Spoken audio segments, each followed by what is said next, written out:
l'Agence nationale du service universel des télécommunications, en abrégé AMSUT. Très bien.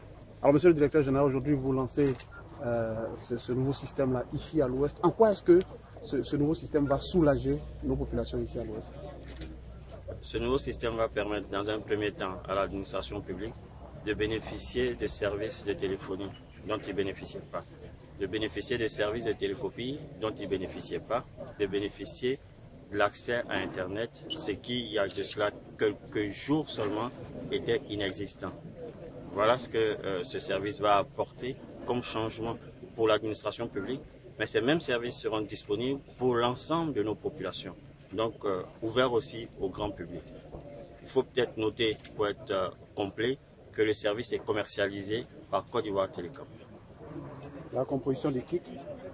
La composition du kit, le kit comprend un combiné téléphonique sans fil, un routeur, un équipement qui permet de se connecter à Internet, de connecter un équipement de fax et qui permet aussi de rendre le service de connexion Internet via le Wi-Fi disponible dans un rayon de 15 mètres à peu près. Alors vous dites que c'est réservé plutôt pour les zones qui sont des zones rurales un peu inaccessibles, là où il n'y a pas d'électricité et tout ça. Oui, c'est réservé pour les zones où aujourd'hui le service de téléphonie fixe n'est pas disponible. On peut avoir dans ces zones éventuellement le service de téléphonie mobile, mais vous conviendrez avec nous que le téléphone mobile ne peut pas être utilisé, ne peut pas servir pour l'administration. Le numéro en général, il est personnel et il faut qu'il y ait un numéro sur lequel l'administration puisse être jointe à tout moment. Donc, disposer que de téléphone mobile n'est pas suffisant pour délivrer un service de qualité à nos populations. Voilà ce que ce service-là apporte. C'est vrai que c'est les populations, les zones qui sont aujourd'hui éloignées, qui sont dites rurales, parce que cette technologie-là adresse l'ensemble de ces zones-là dans un premier temps. Les autres zones n'en ont pas nécessairement besoin. Maintenant, la commercialisation pour le public. La commercialisation pour le grand public, je parle sous le contrôle de nos partenaires de Côte d'Ivoire Télécom, devra se faire instamment dans les 2 prochaines, voire 3 prochaines semaines.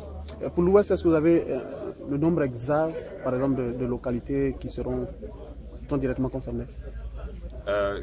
Vous avez aujourd'hui sur le site de l'agence l'ensemble des localités qui sont aujourd'hui desservies par le service CDMA.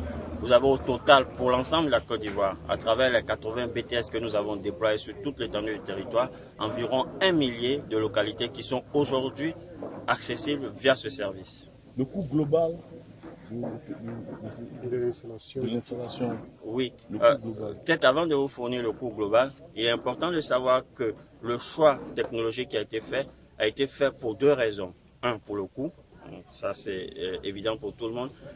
Deuxièmement, pour la facilité et la rapidité du déploiement. Cette technologie se déploie en l'espace d'une année, nous avons couvert 1000 localités. Donc c'est vous dire ce qu'on aurait fait dans le cadre des technologies traditionnelles sur peut-être 3, 4, voire 5 ans. Et aussi, c'est 5 voire 7 fois moins cher que d'utiliser les technologies traditionnelles. Voilà. Aujourd'hui, le coût de ce projet n'est pas encore définitivement arrêté, vu que nous sommes seulement dans la phase initiale de ce projet. Mais déjà, prendre comme ordre de grandeur ou de mesure que ce déploiement coûte 7 fois moins cher, entre 5 et 7 fois moins cher qu'un déploiement traditionnel. Merci. Merci, monsieur.